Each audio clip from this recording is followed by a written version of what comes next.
নমস্কার বন্ধুরা, আজকে আমি আলোচনা করব প্লুরিসি নিয়ে। এই প্লুরিসি কি?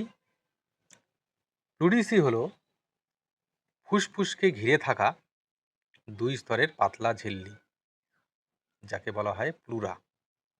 এর প্রদাহজনিত অবস্থা। স্বাভাবিক অবস্থায় এই ঝিল্লির মাঝখানে অল্প পরিমাণ তরল থাকে, যা শ্বাস প্রশ্বাসের সময় ঘর্ষণ কমায়।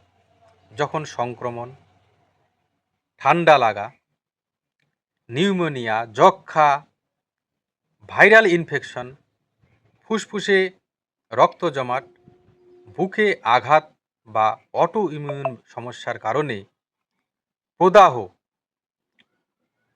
হয়, তখন শ্বাস নেওয়া, কাশি বা নড়াচড়ার সময় তীব্র ছুরিকাঘাতের মতো ব্যথা অনুভূত হয়।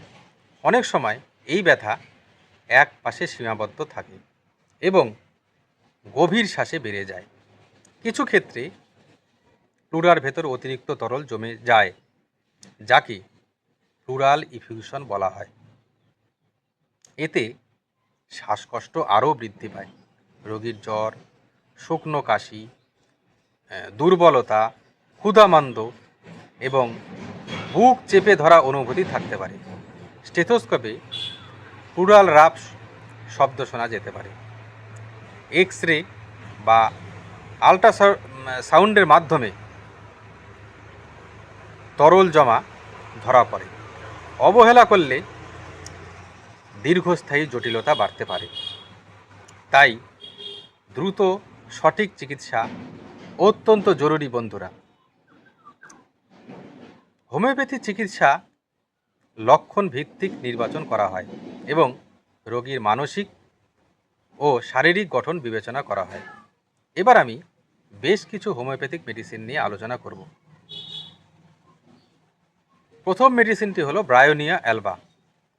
নড়াচড়ায় ব্যথা বৃদ্ধি, রোগী স্থির থাকতে চায়, তীব্র শুকনো কাশি। এর পরের মেডিসিনটি হলো অ্যাকোনাইট ন্যাপ। হঠাৎ ঠান্ডা লাগার পর জ্বর ও অস্থিরতা, জল পিপাসা ইত্যাদি থাকলে এই ওষুধটি দারুণভাবে কাজ করে। এর পরের ওষুধটি হলো ক্যালিকার্প।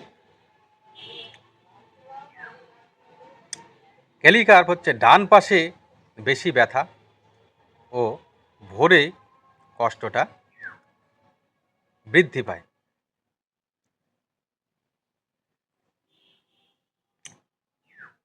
এর পরের ওষুধটি হলো রেনানকুলাস।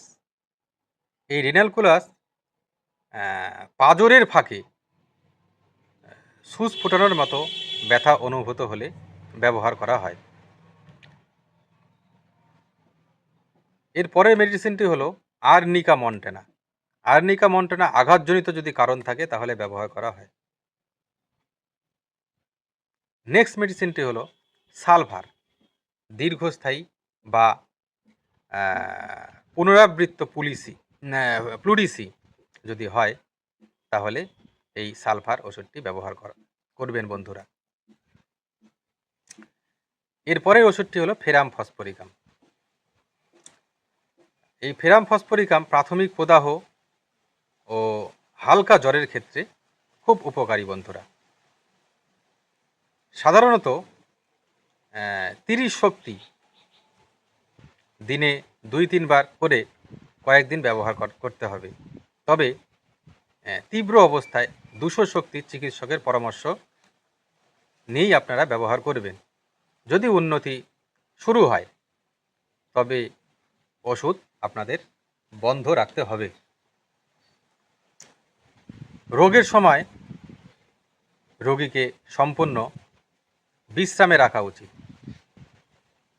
গভীর শ্বাসের ব্যায়াম আপনাদের ধীরে ধীরে শুরু করা ভালো। পর্যাপ্ত জলপান শরীরের টক্সিন দূর করতে সাহায্য করে। পুষ্টিকর খাবার যেমন স্যুপ, ফল, সবজি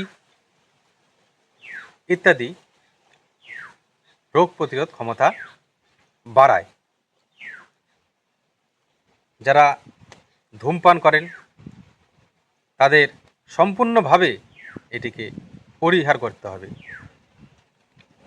শুধু ধূমপান নয়, যারা অন্যান্য নেশা জাতীয় জিনিস সে আসক্ত, তাদের সম্পূর্ণভাবে এগুলো পরিহার করতে হবে। ঠান্ডা বাতাস যাতে কোনোভাবেই না লাগে সেদিকে লক্ষ্য রাখতে হবে। তারপর বুকে গরম সেক অনেক সময় এই প্লুরিসিকে আরাম দেয়, তাই হালকা আপনারা বুকে সেক করবেন। মানসিক দুশ্চিন্তা আপনারা কমাবেন। নিয়মিত চিকিৎসকের ফলো আপ প্রয়োজন। জ্বর বেশি হলে দ্রুত ব্যবস্থা নিতে হবে। শ্বাসকষ্ট বেড়ে গেলে অবিলম্বে হাসপাতালে যোগাযোগ করতে হবে। প্লুরাল ইফিউশন হলে তরল পরীক্ষা করা অত্যন্ত জরুরি। অ্যান্টিবায়োটিক প্রয়োজন হলে বিলম্ব করা উচিত নয়। শিশু ও বৃদ্ধদের ক্ষেত্রে সতর্কতা দরকার। রোগ প্রতিরোধে টিকা গুরুত্বপূর্ণ ভূমিকা রাখে। দীর্ঘদিন কাশি থাকলে পরীক্ষা করানো উচিত। অতিরিক্ত পরিশ্রম এড়ানো ভালো। পরিষ্কার পরিচ্ছন্নতা বজায় রাখতে হবে আপনাদেরকে, এটা হচ্ছে সবচেয়ে বেশি জরুরি। সংক্রমিত ব্যক্তির সাথে সম্পূর্ণভাবে মেলামেশা বন্ধ রাখতে হবে। পর্যাপ্ত ঘুম রোগ মুক্তিতে সহায়ক। নিয়মিত হালকা ব্যায়াম সুস্থতার পর শুরু করা যায়। পুষ্টির ঘাটতি পূরণ করা দরকার। ডাক্তারের পরামর্শ ছাড়া ওষুধ পরিবর্তন করা ঠিক নয়। উন্নতির লক্ষণ দেখা দিলে ধীরে ধীরে স্বাভাবিক জীবনে ফেরা উচিত। পুনরাবৃত্তি রোধে ফুসফুসের যত্ন নেওয়া জরুরি। সঠিক সময়ে চিকিৎসা নিলে অধিকাংশ ক্ষেত্রেই প্লুরিসি সম্পূর্ণভাবেই সেরে যায় এবং রোগী স্বাভাবিক জীবনযাপন করতে পারে। তাহলে আজ এই পর্যন্তই। পরবর্তী ভিডিও নিয়ে আমি আবার আপনাদের সামনে আসব। সেই জন্য আমার পাশে থাকবেন এরকম নতুন নতুন আলোচনা শুনতে। তাহলে আমিও আপনাদের সামনে ভিডিও দিতে উৎসাহিত হব। তাই আমার চ্যানেলটিকে সাবস্ক্রাইব করে পাশে থাকবেন বন্ধুরা। আজ এই পর্যন্ত। নমস্কার।